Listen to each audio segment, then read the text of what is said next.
Hi, Quilty friends, it's Belle from Seam Sew Me, and I'm going to make a quick tutorial here for you on how to make your own triangle corner quilt labels, DIY.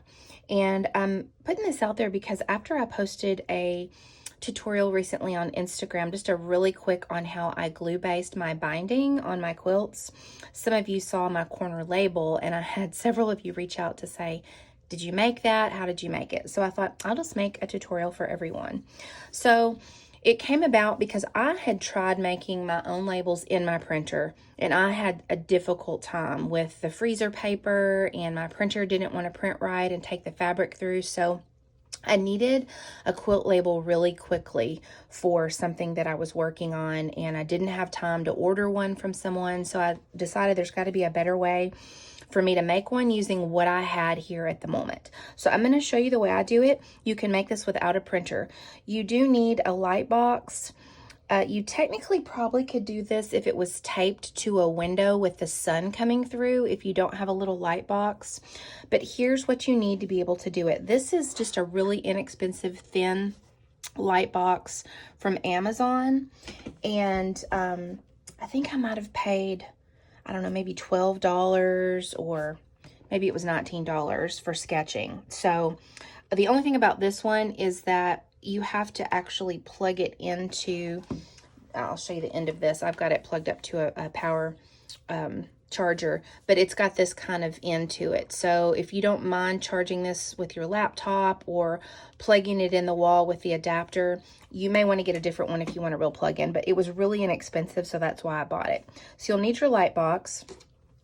You also need a permanent fabric pin. So this is the one that I use. This is for permanent fabric marking pen, and it's got a really fine tip on it, and this is what I use. It does not wash out, and it's so thin that you're able to trace really well with it. You'll also need a 6-inch square.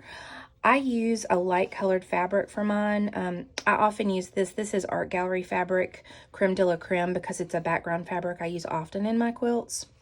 But you could use any light colored fabric that might work for you. So you'll need that.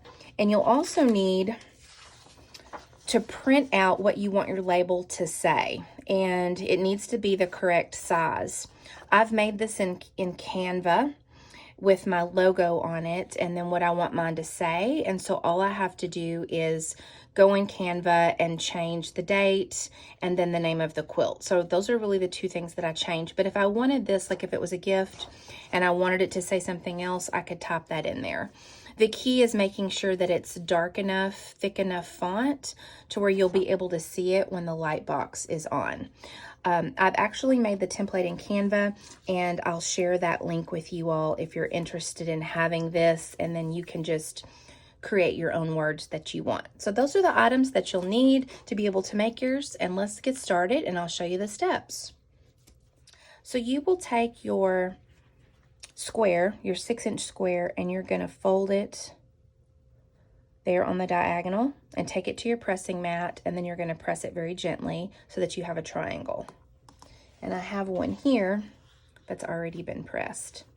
I like to press mine first into the triangle so that I will be able to see the writing when I turn my light box on.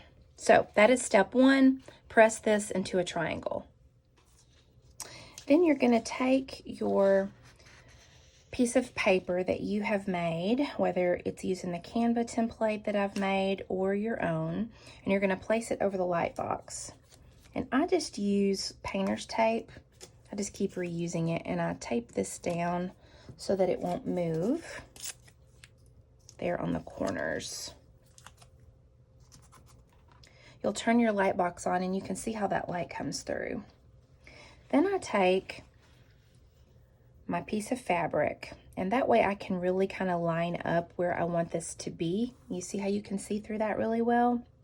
So of course, this is how it's going to be on the corner of your quilt. If you pretend this is the corner of your quilt here, you know, your binding is here and your binding is here. You're going to be having this clipped down, and then you'll be sewing, right, a 1/4 inch there. So you'll want to make sure that whenever you design yours, you don't have your writing too far down here, or when you sew your binding on, it'll get covered up.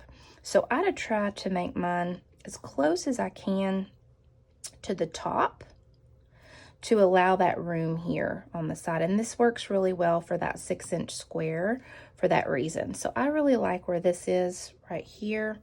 So that's where I am going to put mine.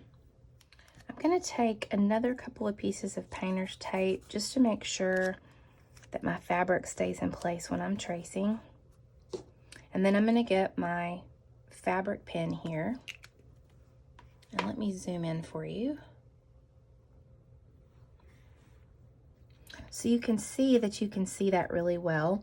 And you're just going to keep this pressed down, your fabric here, nice and flat. And you're just going to actually trace these letters. So you can see why it's important that you have thick enough font. If you pick too thin a font, you won't be able to see through it and follow it. Now, if you have a steady hand, then it works well. If you don't, this may be a little more difficult for you. But I actually just go through and trace my letters like this.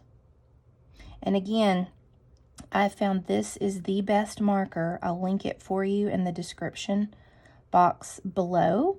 You'll need to click the little arrow or the word more here on YouTube, and you will be able to see the links to be able to purchase this one.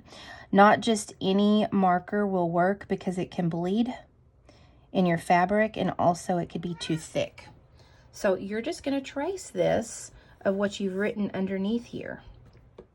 Okay, so I have traced mine on the fabric, and so I just lift that up, and what you'll do is you'll take this to your pressing station and you'll give it another press just to make sure you set that marker there and keep it in place, and you have got yourself a quilt label.